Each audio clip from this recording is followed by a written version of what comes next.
So I'm Steady, and I'm going to bring to you my Boneshatter build, my Boneshatter Slayer. Now, I know Khan is the king of Boneshatter Slayer, however, he's decided not to go that route this league due to the nerfs to the attack speed of Boneshatter, and that's completely understandable as he's a hardcore player. However, we do have some massive opportunities in softcore to play it. We can do some absolute shenanigans, and I actually can't wait to show you the insane stuff we're going to do with Boneshatter this league. It's pretty exciting. So you might have noticed already that this character has got Petrified Blood. Yep, it's the Self Poison build. It's also in the end game going to use Auto Exert and abuse that because it's obviously meant to be abused. And yeah, this is, I'll just get to the PoB now and explain some stuff to you. Alright, so this is the final level 100 tree for the build that I'm looking to go. It's pretty insane. So it's very spread out in that. But yeah, it's I've got all the items in here. I've got all the sets as well, just to help you with the leveling and to get through. With the leveling items, I basically leveled a character and just put in the random items I had on at the time. It was like a snapshot of my character leveling, just to give you an idea. But basically all you want to get while you're leveling is something with like, so you just want to look out for life and resists. Also, I've done the same thing with the skill gems as well. So you can see level 1 to 12, 13 to 20, 32, transition to Boneshatter, early maps, etc. So you start off leveling Splitting Steel with faster attacks and a chance to bleed, and then you'll switch to Spectral Helix. So just a normal way to level Boneshatter. You can also level with Sunder. It's up to you if you want to do that. You can do that. And yeah, it's got all the gems in here as well. Transition to Boneshatter. It's actually a pretty dangerous time. You want to transition after you kill the Act 5 boss, Katava, because Spectral Helix does a really good job of killing it. With the way Spectral Helix works, is when the axes fly around you, it can hit the boss like multiple times if it's a massive hitbox, and then it just like keeps hitting it and keeps hitting it, and it's just like really good for boss kills. So that's why you want to, even though you can get Boneshatter earlier, that's why you want to wait till after Act 5 to change. And then you transition to Boneshatter. Now you can feel pretty squishy when you do that. Also in the auras, I've got Purity of Elements. So the reason I did that is because I don't like having to worry about resists, and also don't like having to worry about getting frozen or burned or whatever. So I put in Purity of Elements pretty early. During a level like 13 to 32 run, you pick it up. I think you pick it up in Act 2. So I get that pretty quickly and chuck it in. And yeah, I just level with that all the way through pretty much until maps. But you don't have to. You can put in Pride if you're good for resists and don't worry about getting frozen or whatever. It's just whatever your particular playstyle is. I just did this leveling is just how I level. It's not the fastest way to level for sure, but it's just a pretty easy way to do it. It's how I like to do it. So yeah, I'm not gonna win any races doing this, especially not with my slow hands. Okay, and then yeah, you get to the maps, transition, and all that. It's all in here. So I've got the skills. The skills are all in the list here, so you can click it as you go through. You can also do the same with the tree. So you got the level 1 to 12 and on, 12 to 32, and that continues on. There is a particular point. So this is the, let me change the skills. This is the pre-switch to self-poison build. Yeah, okay, items. So this is the pre-switching to self-poison. Now this is basically the last, ignore that DPS, the configuration is not for this. But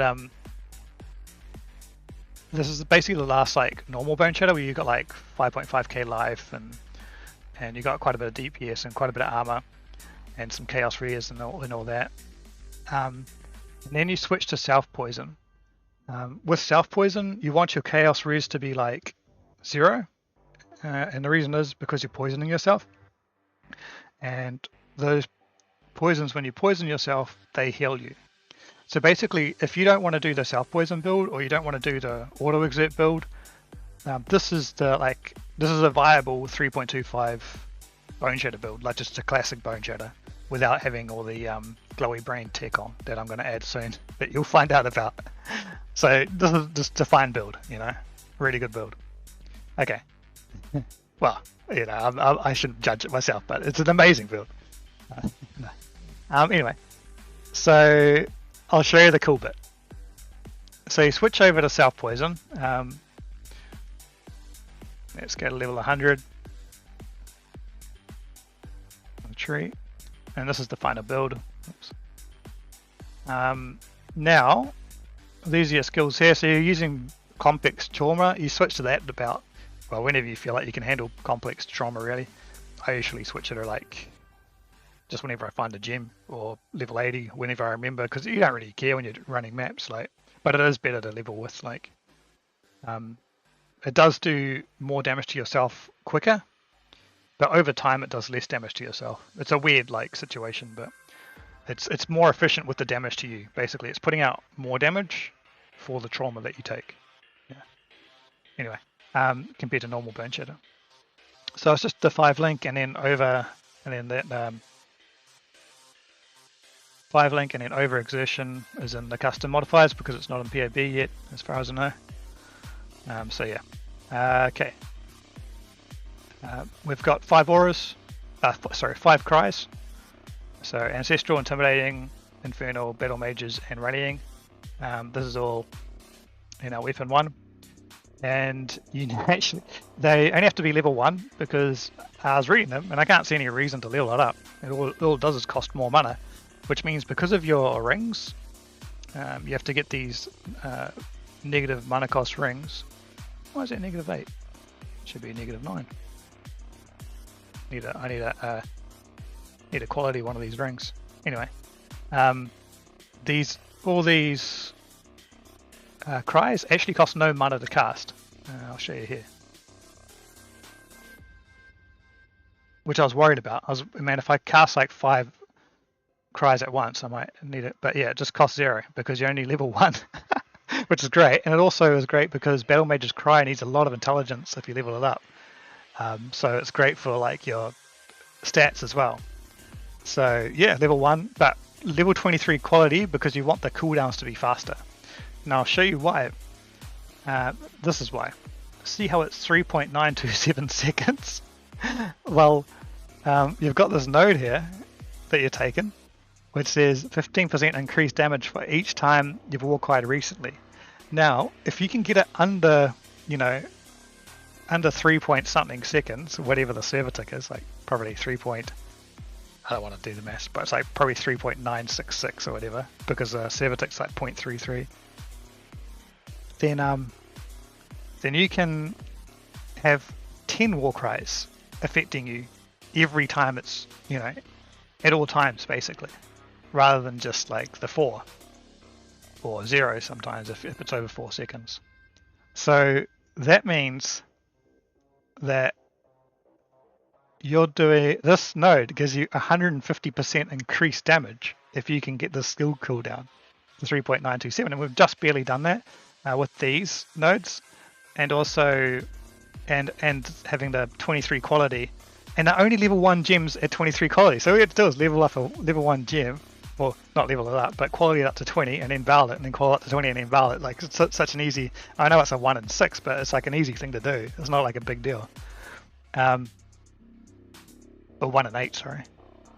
And then if you can't get the level 23 gems, the quality 23 quality gems, you can also just path up to this instead, and you just get rid of these nodes, and you probably lose some of the impale or something, but you path up to this wheel here, which has got cooldown reduction too.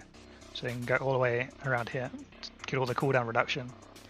You also want Warcries cannot exert travel skills, so your leap slam doesn't exert like attacks, which is good. And then this is just a nice thing to have, has a chance to exert 3 additional attacks. So yeah, that's a bit of the tech. And I was really excited when I you know, I know other people have already probably discovered this, but I was also just excited to discover it. So we've got Petrified Blood on Arrogance. We can barely afford to do that because these new reservation nodes, they increase reservation efficiency of skills in general, rather than just like the other efficiency skills. They do just your mana, but this does life as well. So it affects both your life and your mana reservation. That's crucial. So it's 20% less there. You take this little node, which also does 20% increased life reservation efficiency of skills, and then also use Anoint Champion of the Cause.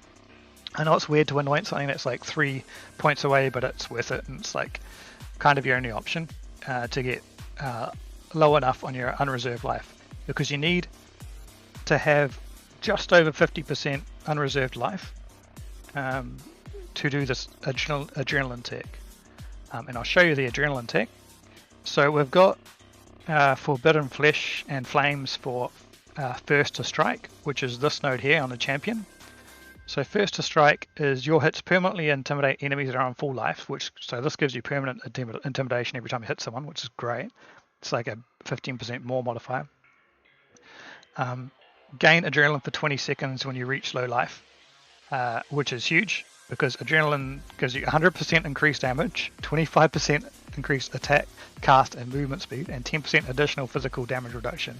So those are amazing stats, especially the attack speed, and of course 100% increased damage. And the rest don't really matter. So I'm going to show you how that tech works right now. Okay, so you can see my character here. It's got that reserved life, and I've got a life flask. Now with Petrified Blood, you can't gain life above your low life level unless it's with a flask. So that's the only way to do it. Luckily this build uses a flask anyway, so it all works out. Okay, so to trigger the adrenaline, you need to go above 50% and then back under 50%. So all you have to do is push your flask and then use a skill which costs life when it's above 50%, and you get this adrenaline buff for 20 seconds. So that's it. You basically push a flask every 20 seconds and you have permanent adrenaline. I'm going to go and show you what that looks like when you actually kill monsters.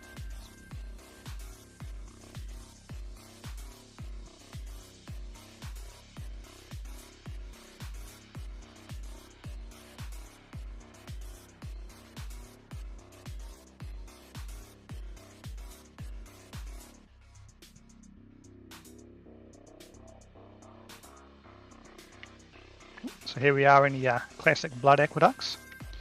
So I leap Sam around, and I'll push my flask and I get adrenaline. Probably should have pushed it at the start, but whatever. So yeah, you just have adrenaline all the time while you're mapping, and then also while you're bossing, as long as you get that Pantheon that gives you life flask charges if you're just chilling, you know that one. So yeah, pretty chill, easy way to get permanent adrenaline. So I just wanted to talk about the swap to Self Poison. So I put it in at level 95, which is about what I did at last league. That was after I had some good gear, and with all the suppression cap and all that. Actually, this build here, if you have a look, isn't suppression capped. It's at 96%. But that's because I can't figure out how to put tattoos in. I'll just tattoo, as long as they're still in the game, but they were last league, hopefully they're still back. If you can tattoo 2 nodes, then you can get the suppression. If not, you can put it on your boots with the Eldritch or Exarch, one of those. You can put it on, have it on your boots anyway. But yeah, ideally you can tattoo it. If not, put it on your boots. this build is a... Oh yeah, so with the poison swap, you just want to make sure you don't have any bleed chance. You can have vulnerability, like that bleed shouldn't work on you, although there is a bug where it does reflect sometimes, but that's pretty rare. If you have bleed on your weapon or a chance to bleed, then you'll instantly die as soon as you hit something, because you're using a golden rule, which is this one here. If you have a read of it, it says bleeding to you inflict is reflected to you, and 1% chaos res per poison on you, and poison you inflict is reflected to you if you have fewer than 100 poisons on you. So that means, yeah, bleeding will instantly kill you, and poison heals you because you're wearing this amulet, Tainted Pact, which at the bottom there says taking chaos damage over time heals you while leeching life.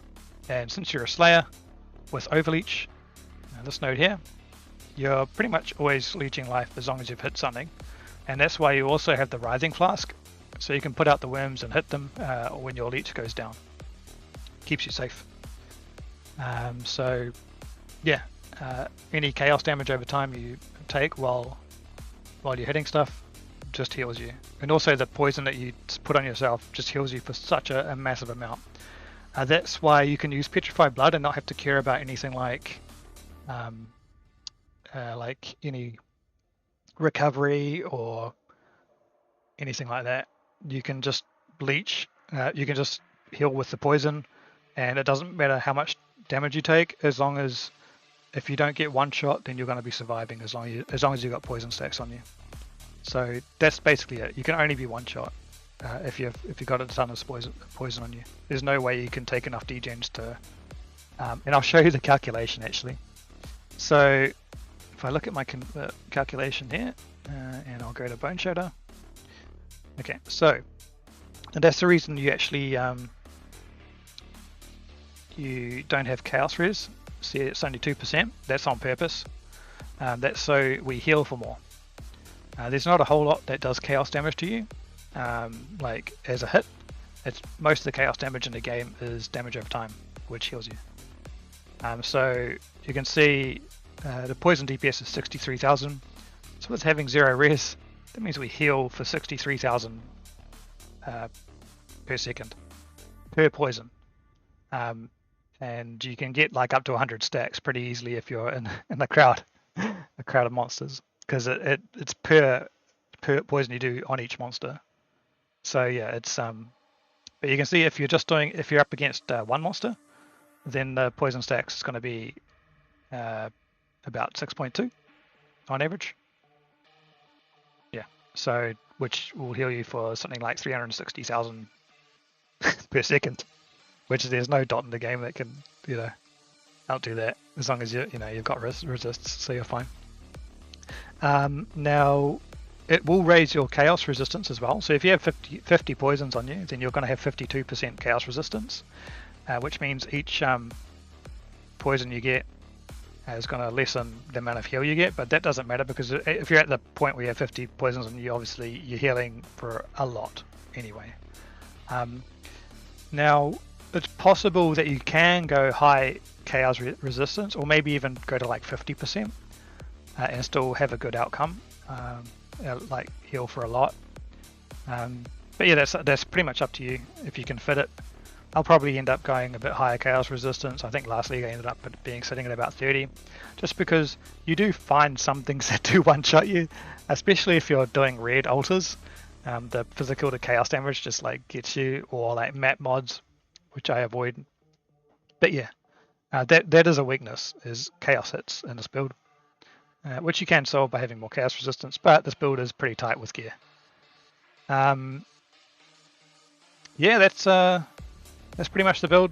Thank you for watching this. Let me know if you've got any questions, and can't wait to get amongst it. I'm very, very excited for this build. I'm going to be streaming for like the first time ever, so I'll link my Twitch down below, and you can see my progress live. See me like dying to things and build not working, or fingers crossed. Oh, also just one more thing too. This build set up at the end is actually pretty squishy. It's like a DPS version. So if you do feel a bit squishy, you can swap over your pride here for determination, and you can also drop the impale nodes and then get stuff like this solar steel wheel here for armor, and just all the 6% life nodes. As long as you're making sure that you keep your accuracy above your total life, that's the main thing when you're working with precise technique. Okay, so yeah, anyway, thanks for watching. I'll catch you on the next one, and let me know what you think. I'll catch you later.